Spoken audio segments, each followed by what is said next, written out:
Hello, today we'll be talking about automating Day-1 and Day-2 Vnf operations with OSM primitives. So, let's understand these operations. Day-1 is the most interesting phase. It is when you provide the guidelines to include all necessary elements in the Vnf package to allow the services to be automatically initialized. On the other hand, Day-2 operations are designed to provide maintenance like reconfiguration of services and monitoring. So, how do we use charms to perform Day-1 and Day-2 operations? As we said in the last tutorial, proxy charms use an intermediate module to store the charms code. OSM will trigger the charms actions, and the proxy charm inside the operator will perform them in the VNF. In the last tutorial, we were able to build a Juju charm to run a Prometheus node metrics exporter. Today, we will be applying that charm to a VNF, so that we can perform the actions start exporter and stop exporter with the VNF. In order to fully understand this tutorial, we recommend you to watch the others first. You can learn how to create a VNF in the Build Your VNF from Scratch tutorial, and how to develop a Juju charm addressed in our Introducing OSM Primitives and Juju Charms tutorial. For this one, we will use the code developed in the previous tutorials, so we can have a pre-built VNF and Juju charm. Now, let's start with the charms modifications in order to have it provide Day-1 and Day-2 operations in a VNF. Firstly, you have to download the resources from our previous tutorials, the base VNF we created, and the Prometheus Juju charm. To do so, just execute these commands. You need to recreate the content of the mod operator and mod charms OSM. This is not entirely mandatory, but if you don't do this, you might encounter some problems later, since the content of these two directories was added via GitHub submodule. After running these commands, you should have this file structure. To verify it, you can use the tree command. First, let's edit the Vnf Descriptor file. Day-1 and Day-2 operations are configured inside the tag LCM operations configuration.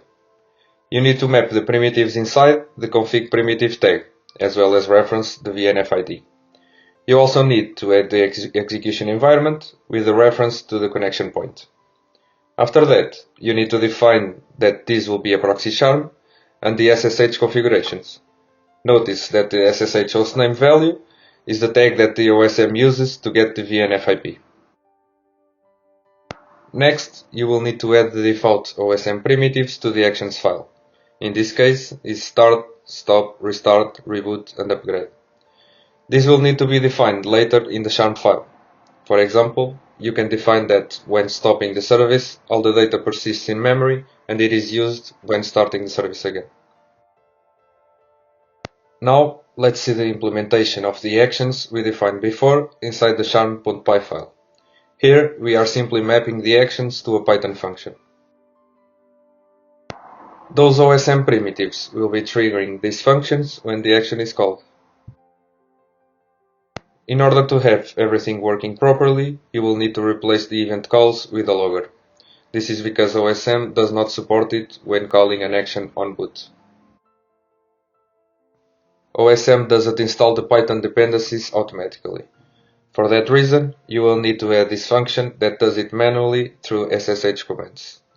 Notice that we are calling this function before we import the SSH proxy charm package, otherwise it will fail. After that, and since we want to automatically start the Prometheus exporter once the VNF starts, we need to call the function to start the Prometheus inside the onStart function.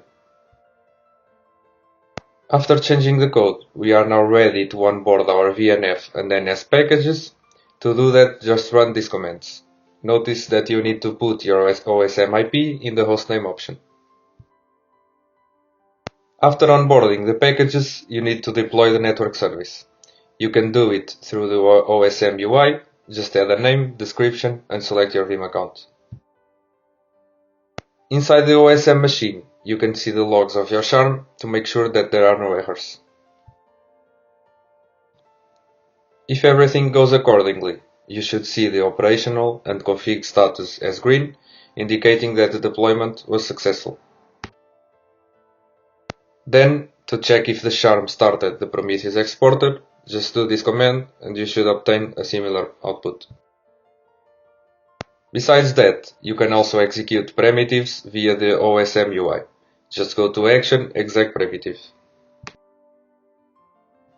Now, just select the type, ID and primitive. The primitives available are the ones that we defined earlier in the Vnf Descriptor. In this case, we are stopping the Prometheus node exporter. You can now do the curl again to check that the Prometheus stopped, returning a connection refused. You can also see it in the Osm Ui, selecting Action and then History of Operations. Finally, let's test the start primitive called by the user, instead of the onBoot primitive. After calling it, you should get the metrics again by executing the curl command. However, it might take a few seconds to be available again. You can access all the code developed during this tutorial by accessing the 5GASP GitHub. With this, we conclude our Day-1 and Day-2 operations tutorial. Don't forget to follow us on the social media and check our community portal for more content. Thank you and see you in the next one.